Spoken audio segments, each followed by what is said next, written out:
지난주 암송 구절 다시 한번 볼까요? 지난주 암송 구절 봅시다. 시작. 내가 모든 사람에게서 자유로우나 스스로 모든 사람에게 종이 된 것은 더 많은 사람을 얻고자 함이라. 고린도전서 9장 19절 말씀. 아멘.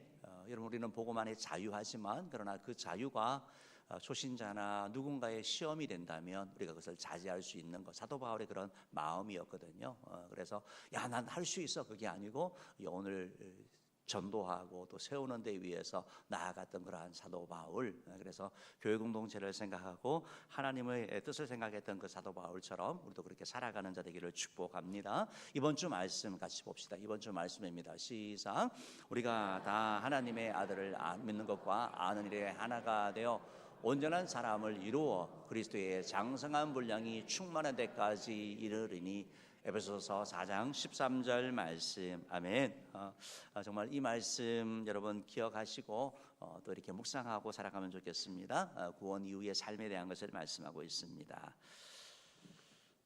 우리 이 시간 하나님 말씀을 좀 나누려고 하는데, 하나님께서 왜 감사라고 하시는가라는 제목으로 말씀 나누려고 합니다. 여러분, 오늘이 맥추감사 주일입니다. 우리 한국교회는 7월 첫째 주일을 맥추감사 주일로 지키고 있습니다. 그래서 지난 6개월 동안 하나님의 베푸신 은혜에 대한 감사, 그리고 앞으로 살아가야 될 6개월에도 하나님께서 지키시고 보호하시고 역전의 은혜 주시고 또 새해를 향하여 달라는 그런 믿음의 고백이 그 가운데 담겨져 있는 것입니다.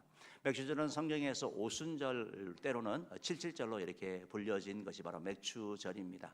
이 맥추절이 원래 밀과 또 보리를 추수하고 나서 된 그러한 가나안 땅에서 들어간 그러한 절기였는데, 사실은 기본적으로 풍년을 주신 먹을 것을 주신 하나님께 대한 그 물질에 대한 감사가 아니고 뭐냐면 모든 것이 하나님께로 왔다 하는, 하나님께로 왔다는 그런 믿음의 고백이 그 가운데 담겨 있는 것이 바로 맥추 감사 주일인 것을 보게 됩니다. 그래서 우리가 이 맥추절은 과거처럼 우리가 농사를 짓지 않지만 그러나 하나님께 베푸신 은혜에 대한 감사, 또 베푸신 은혜에 대한 믿음의 고백을 담아서 드리는 것이 바로 이 맥추절인 것을 보게 되는 것입니다.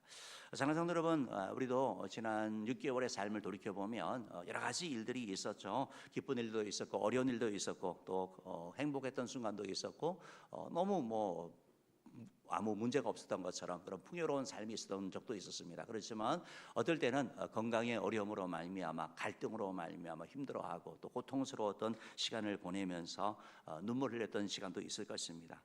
우리가 기억할 것은 그런 많은 6개월의 삶을 돌이켜보면서 여러 가지 일들이 있었지만 그러나 본질적으로 우리가 하나 다 고백할 수 있는 건 뭐냐면 그때도 주님께서 함께 하시고 주께서 우리 손을 잡아주셨다라는 것을 고백하는 것이죠. 한순간도 떠나지 않으시는 그 주님께 대하여 우리가 감사하며 그 주님이 하실 일을 바라며 나가는 것이 바로 이런 절기가 아닌가 싶습니다. 오늘 우리가 읽은 성경에 보면 범사에 감사라고 말씀하고 있는데, 오늘 우리가 한 3가지 정도 왜 우리가 감사해야 되는지, 하나님은 왜 우리에게 이렇게 감사라고 하시는지 좀 짧게 이렇게 좀 생각해 보려고 합니다. 여러분, 왜 하나님은 우리에게 감사하라고 이렇게 말씀하실까요? 여러분의 답은 무엇입니까? 여러분은 어떻게 생각하고 있습니까? 하나님은 왜 이렇게 우리에게 감사하라고 이렇게 말씀을 하시는 걸까요? 여러분, 우리가 살아가는 세상은 감사보다는 원망이 많고 불평이 많습니다. 그리고 비난이 많고 원망이 많은 것이 우리가 살아가는 세상이죠. 주님께서는 우리는 하나님의 백성이기 때문에, 하나님의 자녀이기 때문에 이 땅 가운데 살아가는데 다른 존재가 되라고 말씀하는 거예요. 하나님의 자녀로서 구별된 삶을 살라고 말씀하시는 것이고, 또한 더 나아가서 감사의 본이 되어주신 예수님을 닮아서 감사하는 사람이 되라고 주님께서 말씀하시는 것입니다. 제일 첫 번째 뭐냐? 왜 주님께서 감사하라고 그러냐면 바로 주님께서 감사하는 자가 되기를 원하시기 때문입니다. 주님께서 저와 여러분이 감사하는 자가 되는 것, 감사하는 자가 되기를 원하시는 것을 보게 되는 것입니다. 대전서 5장 18절 말씀 다시 한번 읽어보겠습니다. 읽어봅시다. 시작.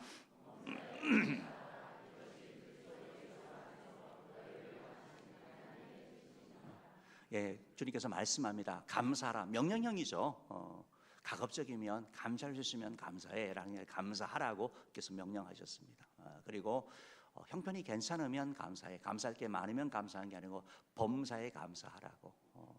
슬픔 가운데, 때로는 질병 가운데, 고통 가운데, 배신 가운데, 때로는 바닥에 떨어진 그 상황 가지고 주님께서 감사하라고 이렇게 말씀하고 있는 것을 보게 되는 것입니다.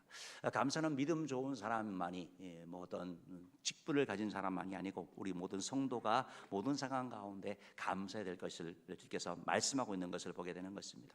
여러분 구약에서도 마찬가지로 하나님께서 이스라엘 백성들에게 너희들은 매년 3차례에 걸쳐서 나에게 나타나라고 말씀하셨는데 무교절, 유월절이라든지 아니면 맥추절 그리고 수장절, 그래서 이 3차 반드시 하나님 앞에 나타나라고 말씀하고 있습니다. 반드시 하나님 앞에 절기를 지키라고 이렇게 말씀하시면서 하나님께서 의무적으로 강제적으로 말씀하고 있는 거거든요. 여러분 왜 그렇다고요? 우리에게 감사하는 자가 되라고 말씀하고 있다는 것입니다. 맥주절이라든지 아니면 뭐 유월절이라든지 아니면 수장절의 모든 절기를 공통적인 있는데 그게 뭐냐면 다 감사하는 거예요. 출애굽한 것에 대한 감사, 수확을 얻은 것에 대한 감사, 저장하게 된 것에 대한 감사, 이 모든 것들이 그 가운데 담겨져 있는. 그래서 하나님께서는 이스라엘 백성들에게 감사라고 말씀하시는 것처럼 또한 우리들에게도 감사라고 말씀하고 있는 거죠.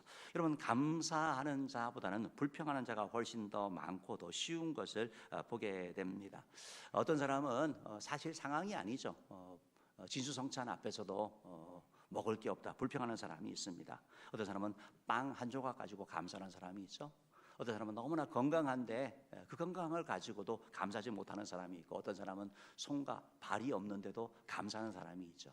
그러니까 감사는 환경이 아니고 어떻게 보면 우리의 태도인 것을 말씀하고 있는 거고, 주님께서는 바로 우리에게 감사하는 자가 되라고 말씀하고 있다라는 것입니다.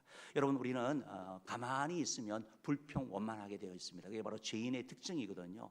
성경에 보면 우리에게 감사라고 말씀하셨는데 너희들 비판하는 자가 되고 원망하는 자가 되고 불평하는 자가 되라는 말씀이 하나도 없습니다. 왜 그런지 아시죠? 우리가 잘하기 때문입니다. 죄인은 그걸 너무 잘하거든요. 그렇기 때문에 그 고리를 끊고 하나님 앞에 감사하는 자가 되어서 너희들 세상 가운데 하나님의 자녀로 살아가라고 말씀하고 있다라는 것입니다.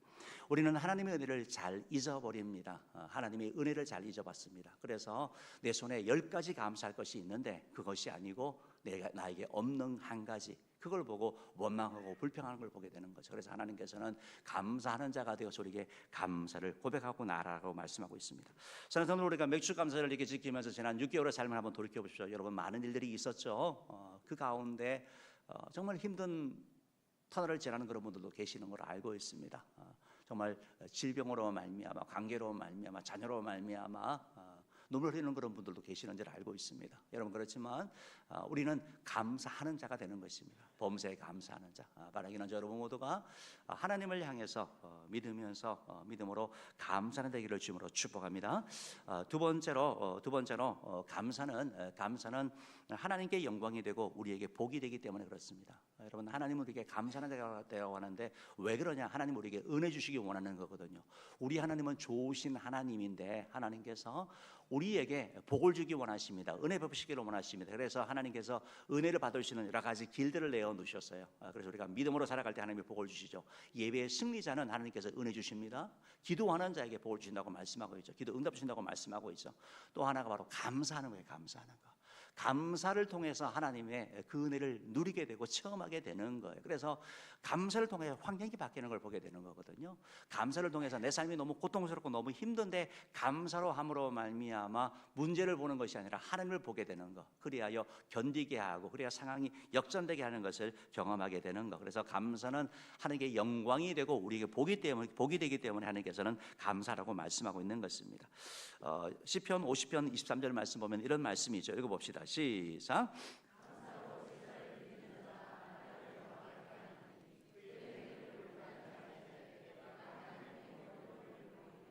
여러분 하나님을 영화롭게 하기 원하십니까? 영광 돌리기 원하십니까? 감사하시기 바랍니다. 감사해요. 여호와께 감사하라. 그는 선하시며 그 인자심이 영원합니다. 하나님의 선하심, 하나님의 아버지 되심, 하나님의 사랑이 풍성하심, 하나님의 인내하심, 그에 대해서 여러분 감사하시기 바랍니다. 그게 하나님을 영화롭게 하는 거예요. 영화롭게 하는 거예요. 우리의 감사가 하나님을 위대하게 만들지는 못하지만 하나님께 영화롭게 할 수는 있다. 영광 돌릴 수 있다. 여러분, 우리가 하나님 앞에 감사할 때 하나님이 기뻐하시고 하나님께서 영광 받으신다라고 말씀하고 있는 것입니다. 바로 감사로 하나님을 인정하는 것이기 되기 때문에 그런 것이죠. 여러분, 감사가 뭐예요? 내 삶 가운데 하나님이 일하신다는 것을 고백하는 거예요. 반대로 로마서 1장 21절 말씀 보면 이런 말씀이 있어요. 한번 읽어볼게요. 시작.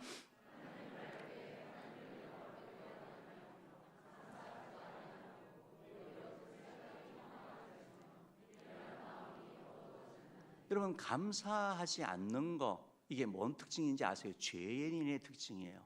죄인에 대해서 로마서 설명을 하면서 그들 가운데 감사하지 않는 거. 그럼 다시 말씀드리면 우리가 감사하지 않으면 우리 마음에 뭐가 나와요? 불평, 원망이 나오는 거예요. 비난이 나오는 거예요. 그래서 감사를 하게 되면 우리가 하나님 앞에 죄인의 모습이 아니라 주님께서 일하시는 것을 바라보면서 믿음으로 나아가게 되는 걸 말씀하고 있는 거거든요. 아, 저 친구 참 예의가 없네, 저 교양이 없네, 왜 저렇게 감사를 안 하지? 그게 아니고 감사는 신앙의 문제라고 말하고 있는 거예요. 믿음의 문제라고 말씀하고 있는 겁니다.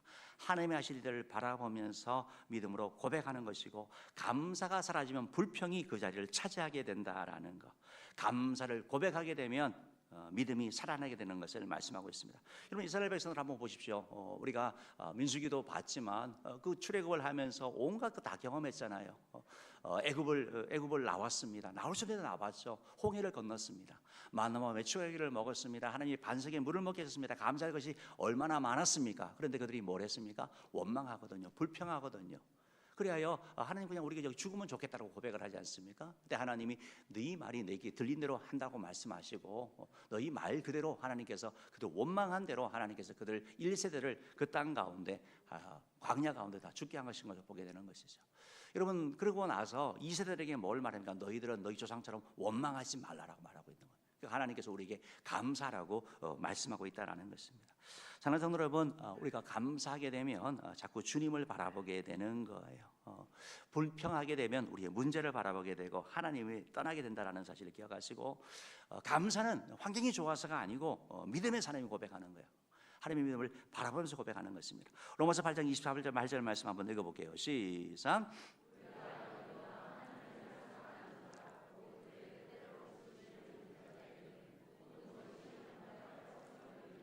여러분, 감사하시면 합력하게 선을 이루는 거예요. 하나님의 손길을 바라보면서 감사하는 거예요. 환경이 바뀝니다. 우리가 감사할 때 하나님께 영광 돌 뿐만 아니고 우리가 하나님의 복을 누리게 되는 거예요. 우리 마음에 평화가 임하는 거예요. 우리 마음에 기쁨이 임합니다. 우리의 영혼이 잘 됩니다. 믿음이 성장하게 되는 거예요. 왜? 주님을 바라보면서 고백을 했으니까.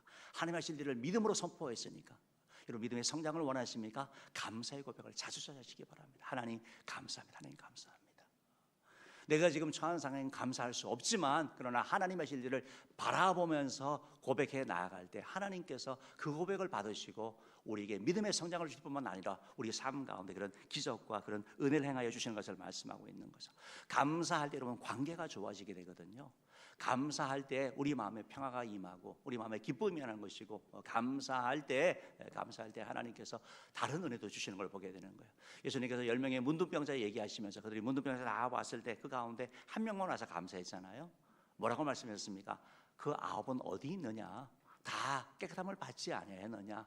그 온 한 사람에게 주님께서 내 믿음이 너를 구원했다고 말씀하면서 육신의 구원만 아니라 영혼의 구원까지 주시는 더 큰 은혜 주신 것을 우리가 잘 아는 거 아니겠습니까? 사랑하는 성도 여러분, 하나님은 우리에게 감사를 통해서 영광을 돌릴 뿐만 아니고 하나님께서 감사를 통해서 우리에게 복과 은혜 주기 원하는 사실을 기억하시면서 믿음의 성장과 감각의 회복과 건강의 은혜, 또 특은 은혜를 누리기 원하실 때 감사로 나가는 자들을 주님으로 축복합니다.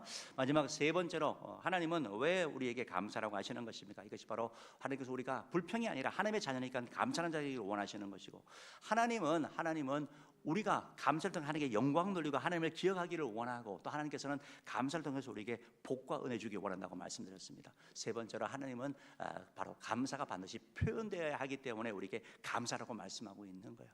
여러분, 감사할 하는 마음 다 있죠. 고마워하는 마음이 있죠. 부모님이나 사람들에게 다 그런 마음이 있어요. 그러나 표현되지 않는 감사는 진정한 감사가 아니라는 거예요. 하나님께서는 감사하라고 말씀하는 거고, 감사할 때 하나님의 역할이, 하나님의 영광이, 하나님의 능력이 나타나는 것을 말씀하고 있습니다. 신명기 26장 10절 말씀 한번 읽어볼게요. 시작.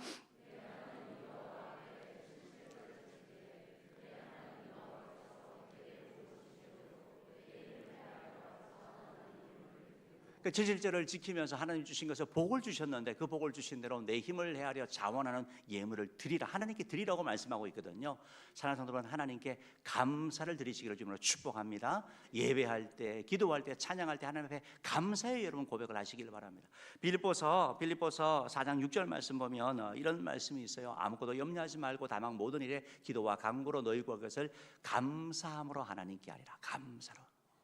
지금 상황에 기도 제목이 너무 많아요. 너무 고통스러워요. 그렇지만 그것이 기도 제목 주신 하나님께 대하여 여러분 먼저 감사하시기 바랍니다. 원망 불평하는 것이 아니고 기도 제목 하면서 하나님께 감사할 때 하나님께서 그 감사를 받으시고 은혜 주신다고 말씀하고 있거든요. 이것이 바로 믿음의 선택이고 믿음의 사람이라는 것입니다. 우리가 하나님께 감사 여러분 표현하시기 바랍니다. 예배 시간마다 또 매일매일 삶을 살면서 하나님 감사합니다. 하나님, 우리가 많이 했었죠. 우리 한 5번만 해봅시다. 하나님 감사합니다. 하나님 감사합니다. 하나님 감사합니다. 하나님 감사합니다. 하나님 감사합니다. 매일매일 여러분 고백하시기 바랍니다. 고백하면 달라지게 되거든요. 달라지게 되거든요. 미국 사람들은 이렇게 이런 연구하는 것을 참 좋아하는 것 같아요. 그래서 어떤 그룹에 있어서는 5가지 감사하게 하고, 어떤 그룹은 그냥 똑같이 살게 했는데, 그렇게 감사를 찾으면서 적게 한 거거든요. 생각하면서. 그러니까 그 기록하고 한 사람들의 삶 가운데는 정말 똑같은 상황인데 다르게 나타난다는 거예요. 이게 하나님이 주신 그런 은혜를 말씀하고 있다는 것입니다. 사랑하는 성도 여러분, 감사는 표현되어지고 나타나야 되는 것입니다. 우리가 하나님께만이 아니라 우리 가까운 사람에게 여러분 감사를 표현하시길 바랍니다. 오늘 이따가 예배 마치고 식사하러 갈 때 주방에서 봉사하는 분들 보면 감사합니다, 고맙습니다, 수고 많습니다 여러분 고백하시기 바랍니다. 세일 모임에서도 마찬가지고, 함께하는 사람들에게, 볼로 보는 사람들에게 여러분 감사를 표현하시기를 바랍니다. 특별히 가족들에게 여러분 표현하시기 바랍니다. 남편에게, 아내에게, 자녀에게, 부모님에게 감사하는 마음이 있는데 표현하지 않는다면 여러분 감사합니다, 고맙습니다 라고 고백함으로 말미암아 여러분 삶 가운데 이렇게 감사가 고백되어지게 주님으로 축복합니다. 자, 여러분 말씀을 좀 정리해 보도록 하겠습니다. 하나님 우리에게 감사라고 말씀하고 있습니다. 하나님 우리가 감사하는 자 되기를 원하십니다. 감사를 하나님께 영광 돌리고, 감사를 통해서 우리가 하나님의 은혜와 복을 누리게 되는 것입니다. 믿음의 복과 관계의 복과 건강의 복, 그리고 큰 은혜를 우리가 누리게 된다라고 말씀드렸습니다. 감사는 반드시 포기하지 마시기 바랍니다. 감사한다고 남이 이상하다고 한다 하더라도 포기하지 말고 계속 감사함으로 말미암아 하나님이 주신 그 귀한 약속들, 그 축복들이 여러분의 것으로 누려지고 또 나눠지는 은총이 있기를 주님으로 축복합니다.